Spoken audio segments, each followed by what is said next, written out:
Hey, Bigpod. Hey, what? Just to let you know, I have bought yet another card game. This time, though, this one's incredibly cheap. You know Okay. why? Why? It's Pokemon. Yeah, so I went through. I bought this entire. I don't know if it's what they call a tier 1 deck, as in like one of the best decks in the game, because it just plays Charizard. Which I don't know if you know what Pokemon is, but I'm No. certain that. Okay. But I'm certain that I'm probably gonna get somebody with this Charizard at some point. At some point. I don't even remember how to play this game. It's been like 20 years since I played it. But I could buy the entire deck for $20. Okay. So it's not nearly as wasteful as my plastic army miniatures, where I have to spend like $60 for not even 10 models. Cue the music.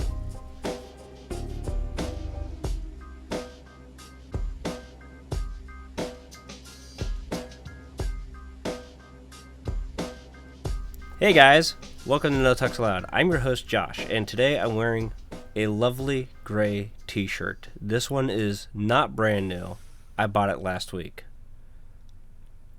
But I am joined to you today with a Mr. Bigpod, who has found his Everest. Well, his Everest t-shirt. Yeah. Alright, Bigpod. There is something else written on it, but I can't read it because you I can't read don't it? read upside down. You don't read English upside down. Okay. No. Yeah. Alright, so, Bigpod, we need to clear the air here real quick. We need to clear some air. Sure. So, last week, I went on a very long rant about 3D printers. Okay. It turns out that the day after we recorded that episode, Elegoo actually released a source code for their printers. So now they're in GPL compliance. Okay. So, yeah, that happened. But anyways, we got some things to talk about here. For example, as usual. And before we do that, Oh, we need to remind our viewers that we do have a Patreon page where they can subscribe for or give us money really for benefits like listening to the high bitrate version of the podcast, and in general for Or- better experience and giving us money so we can make this podcast even better. or that extra long rant that I go into about 3D printing that we haven't recorded yet, but it's coming. Trust me, it is. I've been typing it out. Great. Because we need to do a script about this. Because I'm still finding things that are wrong on the internet, and of course, I'm not gonna post that to my own channel. Because why would I post a video on my channel? I might put it in Patreon though. Might. But anyways, Bigpod. Just to let you know, we are still finding malware in the Android App Store. Of course. Yeah. Which, one way or another, we'll see this. It's just going to be a thing that happens. It's just a matter of, this being answered in a relatively quick manner, which, thankfully, Google has already taken the app off the public Play Store. You can still find it in other places, but you can't get it from Google Play by default. But anyways, first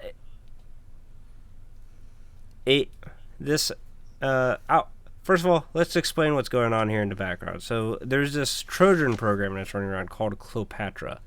It comes out disguising itself as an IPTV and VPN application. And it's mostly going around like the European countries because, we don't really use IPTV very often here in the US. Or at least when we do use it, we don't actually realize what it is. Simply because, it's not marketed. But this is an app that can monitor the screen in real time, capture inputs, simulate gesture navigation, and other features, making excellent use of VNC mode, so virtual network computing. So basically, as far as I can tell, this app has already been seen in the wild, stealing banking credentials, copying clipboard content, and of course hacking cryptocurrency wallets, because that's what they're all after anymore. Yeah. And they found that that the most popular app that was being pulled through was an app called ModPro IPTV plus VPN. Interesting name for an application. But of course, there are screenshots showing all this too. And it's mostly working through the Android permission settings. Basically, when you install this app, you know how when you install some apps on an Android phone, you open them for the first time, they'll say that, hey, we need to enable some permissions so we can have the thing that works. Yeah. Yeah. That's how they're getting away with this. They just want users to hit allow. Of course.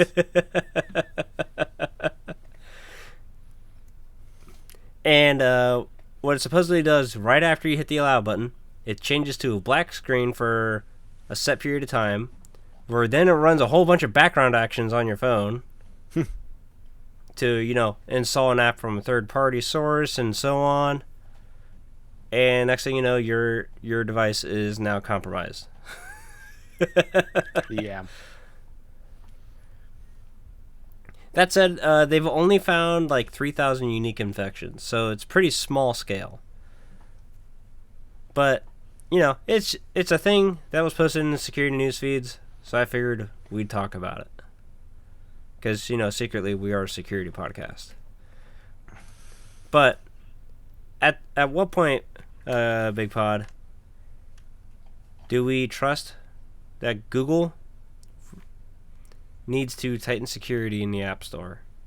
Well, how far do they really need to go? that's really hard to say, when I'm of opinion that we should by ourselves really watch out what we install, no matter what distribution method it is, whether it be an app store, whether it be Linux package managers, whether it be installing through a link or downloading a file. It doesn't really matter. We should be watching what we are installing. Right. Now, obviously, there is asterisk behind everything that he just said there to some extent, because, well, let's take like your distributions package manager as an example, right? So there are realistically two kinds of Linux distributions out there in the world. You have the corporate ones, and the other ones that are entirely community based.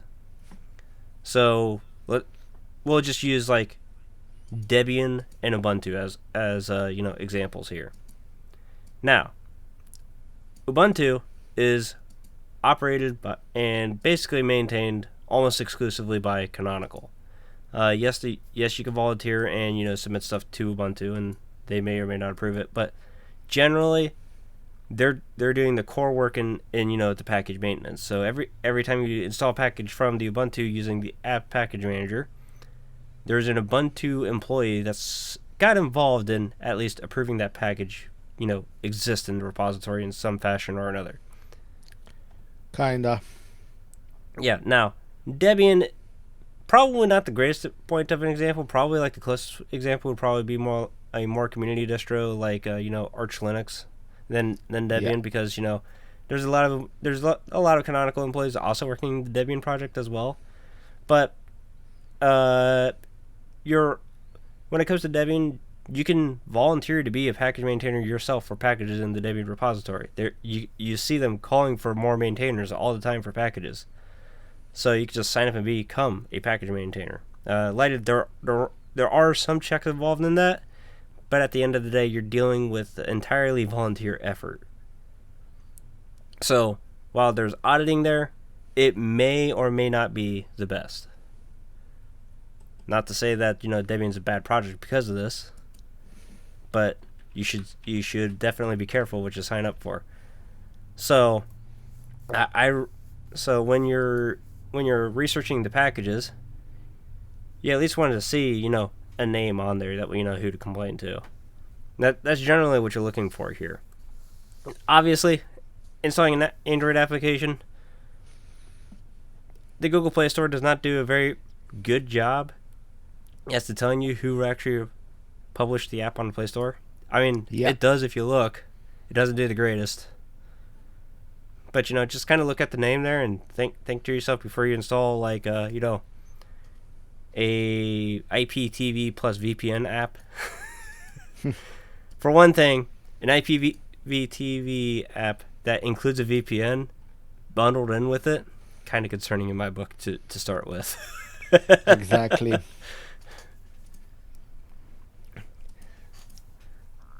But of course, this was caught fairly quickly, and only 3,000 devices were actually found to be encrypted. So, props to whoever found that, because it could have been worse. And this kind of malware, it can be pretty dangerous if it doesn't get caught pretty quick. Because it's effectively just recording everything. It's recording screens, it's recording audio inputs, and of course it can even control your the mouse or whatever form of selection. So I'm glad that they caught that one.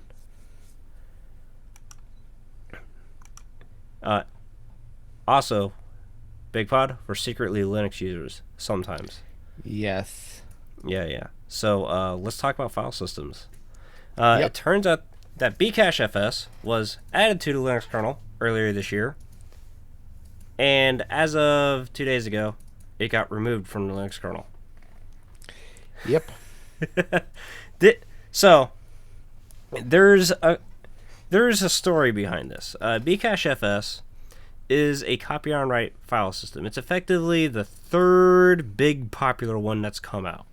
Because, first of all, developing a file system that's actually, good with some modern features, surprisingly difficult compared to, just writing a graphical application.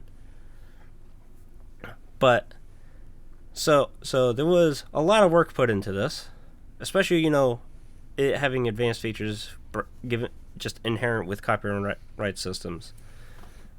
So there was a lot of excitement behind BcacheFS, and there still is a lot of excitement behind it. So, and it built up enough momentum, and for the most part, it was stable-ish enough that it could be added to a non-LTS version of the Linux kernel as an experimental file system. Much like how ButterFS made its way into the Linux kernel, or XFS, RiserFS, and so on. They all come in as, experimental because, heaven forbid, they just want to make sure that the file system is built properly with, the current version of the kernel. That way, they don't have to deal with, like, DKMS module issues, like you still see on ZFS even today. But, either way, it got added to the Linux kernel. And the main developer for BcacheFS, Kent Overstreet, started pushing fixes and commits to the BcacheFS repository inside the Linux kernel. But his timing was not the greatest in the world. So, Bigpod, what exactly did Kent Overstreet do initially to really start this whole issue?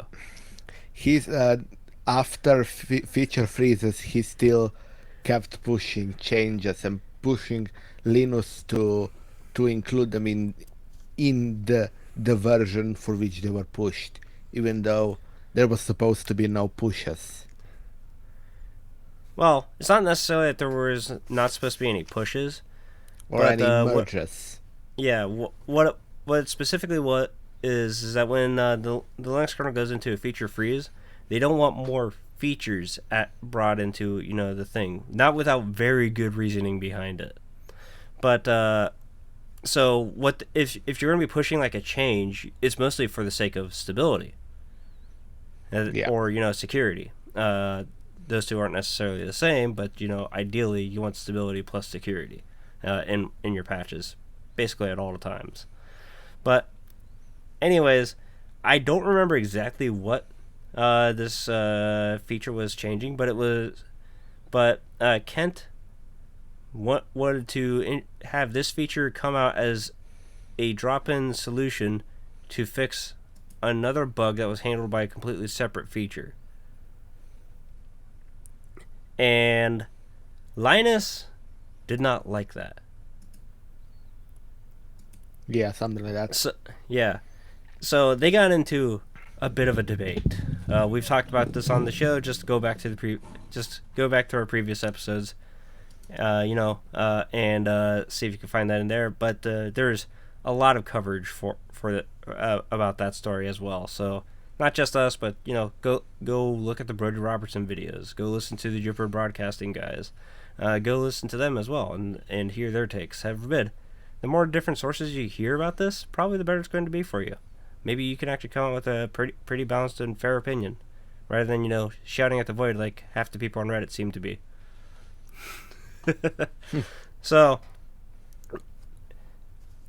it's not necessarily an issue that he was pushing a feature change in a feature freeze. The issue was Kent's reasoning and Kent's messaging. Now, if you look at the BcacheFS, basically like their main page, their big advertisement is that they're a file system that does not delete your data like ButterFS. Yeah. And it's better than Supposedly. ext4 in every single way. And it says that in very bold letters in the README. That's not the kind of messaging that BcacheFS should probably be throwing around in a more professional setting, like, say, the Linux kernel. Yes, at least but in my they opinion. were, but the creator was throwing this kind of wording around all And the he time. was doing it constantly to the point where he was annoying not just Linus, but other people as well. Like, I remember seeing like an XFS maintainer came out and just said that, hey, I don't appreciate you hating on the XFS as much as you do, even though Ken really didn't talk about XFS all that much, other than the fact that XFS wasn't a copyright file system. XFS is a perfectly fine file system. I'm using it right now, so it's fine. Sure. But anyways, Kent didn't relent or anything. Like, they just kept pushing it, and it kind of just got to the point where I think that Linus mostly removed BcacheFS from the kernel because he got tired of listening to Kent hate on other file systems and think that his is the godsend of all godsends. Not necessarily because Kent was pushing git commits that shouldn't be pushed in that branch of the kernel. Yeah. But anyways, it was removed on September 29th with the message of BcacheFS was marked externally maintained in 6.17, but the code remained to make the transition smoother. It's now a DKMS module, making the in-kernel code stale, so remove it to avoid any version confusion, thus removing 117,000 lines from the Linux kernel. Nice. So, some code cleanup at the same time. Yeah. And also, if you're using BcacheFS, which you probably shouldn't be because it's still an external experimental file system, but heaven forbid, savages be savages, I'm not going to complain. Before you install the 6.18 kernel that's upcoming, you should probably install that DKMS module. Yeah. Alright, Bigpod, we have an update on an old story that we both actually almost forgot about until I just randomly saw it. Yeah, that it actually exists. Yeah. Well, and it is about Qualcomm and ARM. So, Qualcomm, along with subsidiary Nuvia, had about a year ago won the trial against ARM Holdings, where ARM Holdings accused the Qualcomm and Nuvia of violating license agreements tied to chip designs. So but the court in Delaware ruled that neither Qualcomm nor its subsidiary breached any of ARM's license agreements, dismissing all claims, and now finally dismissing the last remaining claim in the case, and also rejecting ARM's request for a new trial. Yeah, so at first they initially requested an appeal. Yeah. That didn't quite work out, so now they're just requesting an entirely new trial. So And that got rejected as well. Yeah. So to recap a bit, more than a year ago, we reported on the fact that Qualcomm, the well-known creator of Snapdragon CPUs, most of you use in your Android devices, and more recently desktop chips, the Snapdragon X line, was being sued by ARM because, well, Qualcomm bought this company called Nuvia, which was trying to create its own ARM-based cores for which they had a license, because they tried to make a server CPU. But since Snapdragon bought them, Snapdragon decided to take those cores and use them for desktop CPUs, specifically the Snapdragon X line, so the X Elite and X Plus. Yeah, you know those ARM laptops that came out like over the, I think it was like towards the start of summer, somewhere around there. Yeah. But anyways, so they came out with those cores. People bought the computers. ARM said, "Hey, there's a licensing violation," and the licensing violation is that Qualcomm put these chips in laptops and not big servers or workstations. No, not exactly. The violation was that Qualcomm was using Nuvia license for Qualcomm products. Right. That's right. Which was a problem, which was apparently a problem because, well, Qualcomm didn't have the exact license, didn't own the exact license that was necessary for usage of Nuvia's property, like their Orion cores.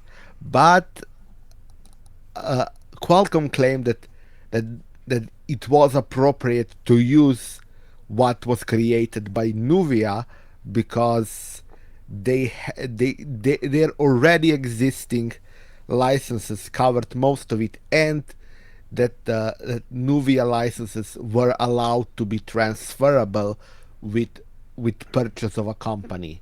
So that was now that went to court, and for the most part, Qualcomm won in December 2024.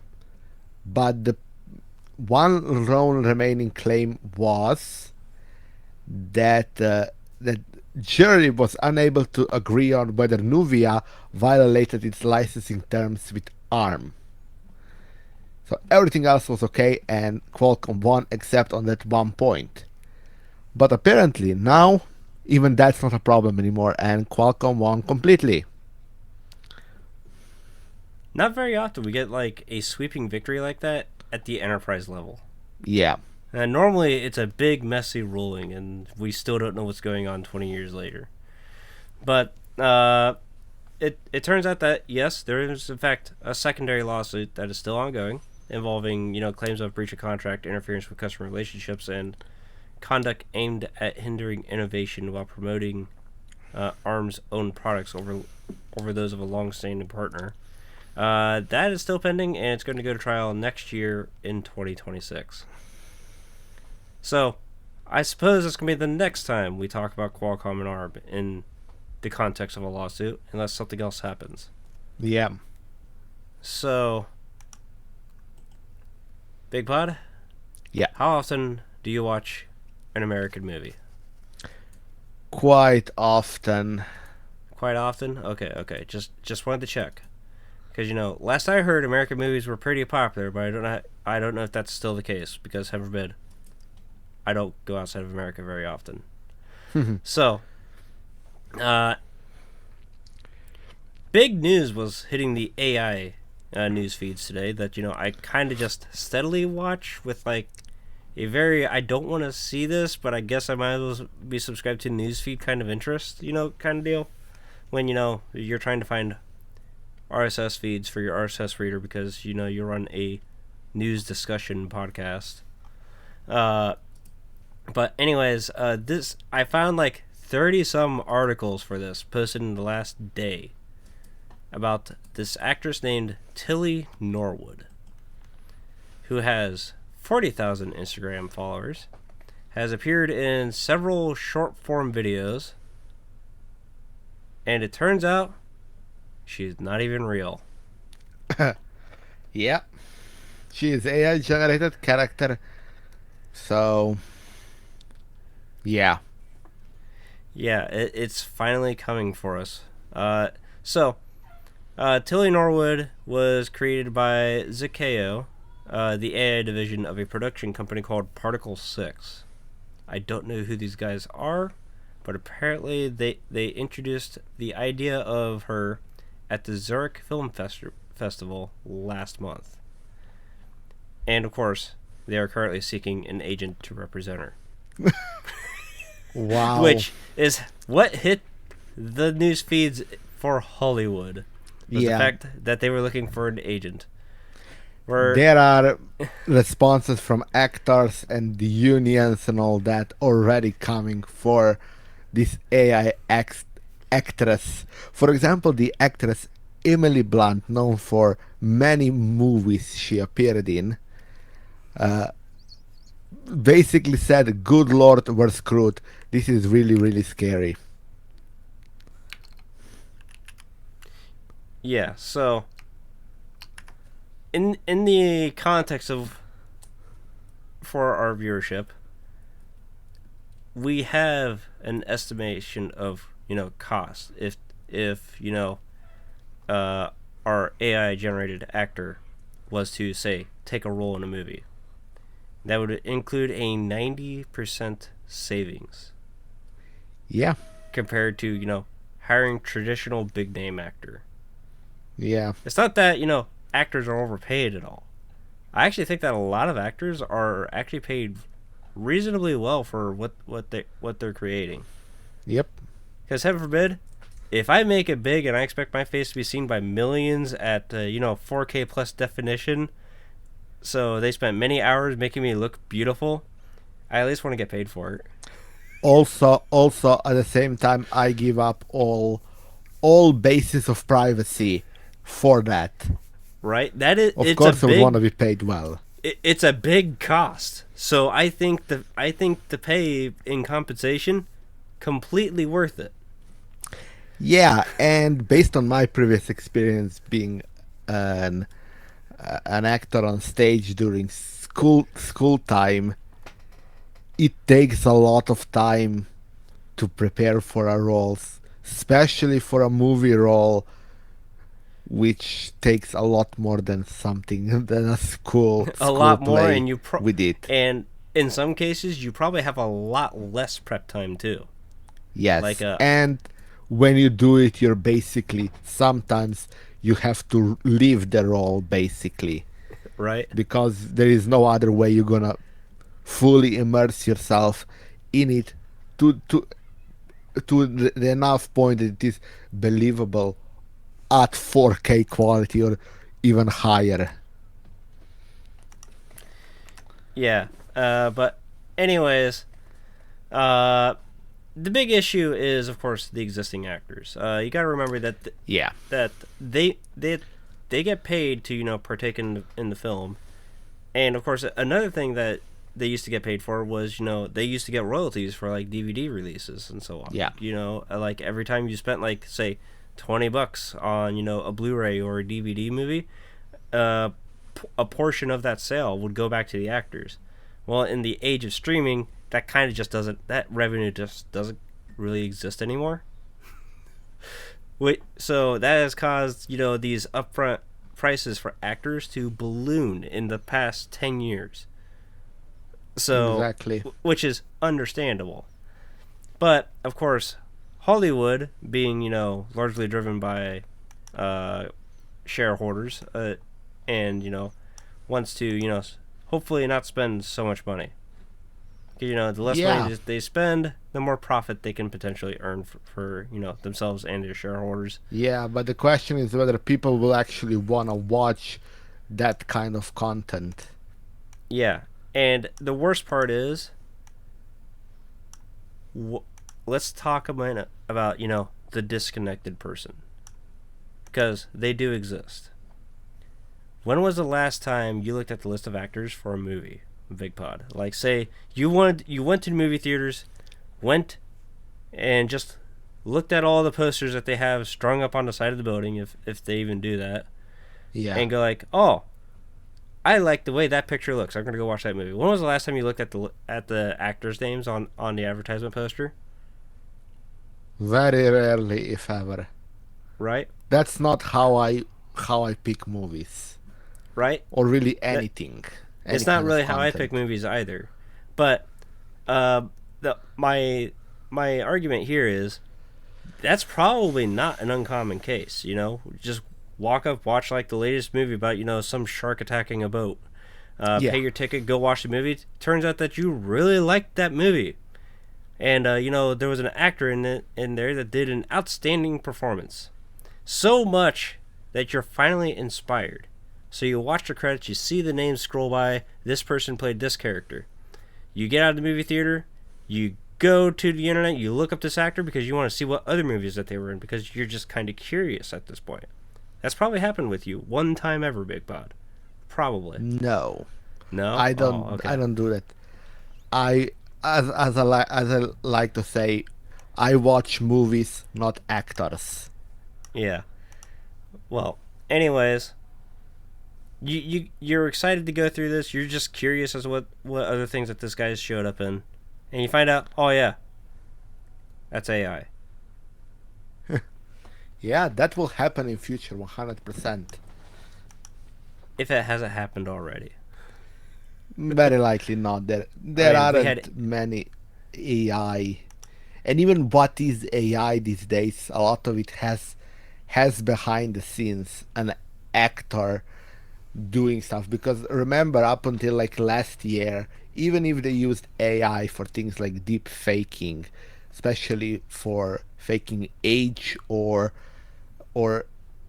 getting an older character that maybe actor that isn't alive anymore, you still needed an anchor point, an actual person to act, who's then essentially face is then morphed into another face, into the face you want morphed into. But with the current levels of AI image generation, that actually might not be necessary anymore. That is true. Obviously, the one benefit about the this AI character is that costume designs got so much cheaper. Yeah. Kinda. But anyways, they did write a response on the Tilly Norwood account on Instagram. That is linked in the article, so you can read it yourself. But it is the guy that made this AI model is responding to the feedback of the actors and the general community.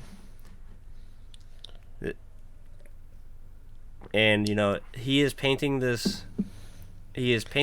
Tilly Norwood as a tool, a new paintbrush, just as animation, puppetry, or CGI open fresh possibilities without taking away from live acting. And it's a product of his imagination and craftsmanship. Not unlike Yeah, I drawing don't a know. character or writing a role in performance. It takes time, skill, and iteration to bring such a character to life. Which kind of makes me wonder, how many prompts did he put into the chatbot? Yeah, exactly. Uh, for for a little bit, like I'm gonna switch team up to a bit to coding, and how much different that is, since I cannot relate in this regard to them. I'm gonna use coding as an example. I'm starting to write front ends for certain applications, and because me and my JavaScript skills are really bad, and me and my front end making things look good skills are even worse, I decided to use uh, an AI coding app to do it. Oh boy.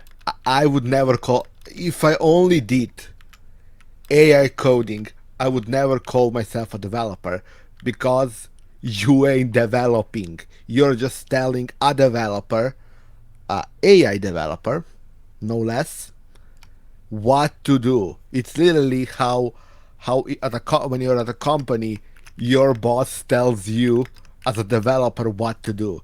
It's literally that exact relationship, except this time you're the boss, you're the project manager, while the AI is the developer. And it's same here, if you ask me. You aren't creating this character. You're creating the idea. The character is created by this program, by this chatbot, by this model, not by you. Sorry. that is true.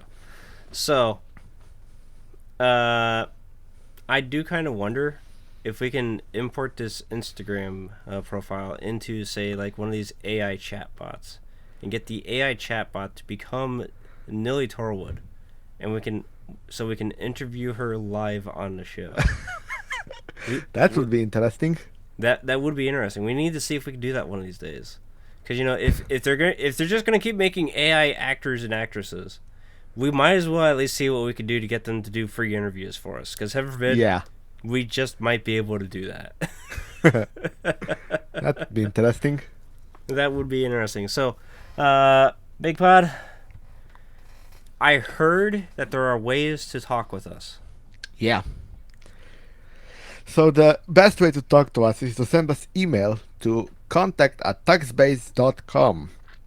But if you Right. wish to talk with the rest of our community as well as us, the best way would be to check out our Discord server. And the most easiest way to get to the Discord server is to go to tuxbase.com/discord. Right. So, I've been chatting with some people in there. Like I got an email from somebody, and I've just been kind of just bouncing emails back and forth. I won't go into too much context in that discussion, because heaven forbid, it's in the need to know basis. But Ah, it's not in your emails, Bigpod. Don't worry. I know. Yeah. I would have seen it then. But But it is a good thing to every once in a while check the email. yeah, it is a good thing to remember to check our email, because we did get our monthly test email in a couple weeks ago. I haven't got one yet this month, but I'm certain that it will be coming. Just telling us as to that lovely little email that comes from AWS that tells us that, hey, you're paying this much for email this month. Relatively affordable. But anyways, Bigpod, we are incorporated under the Tuxbase Media Group with a Creative Commons license. Yep. I mentioned that last week. I need to remember to mention it at least in a few episodes. That way, it could be canon. But anyways, I think that's going to be it for the show this week. So, I'll see you later, because heaven forbid, I got more things to rant about on 3D printers. Okay. See ya. Goodbye.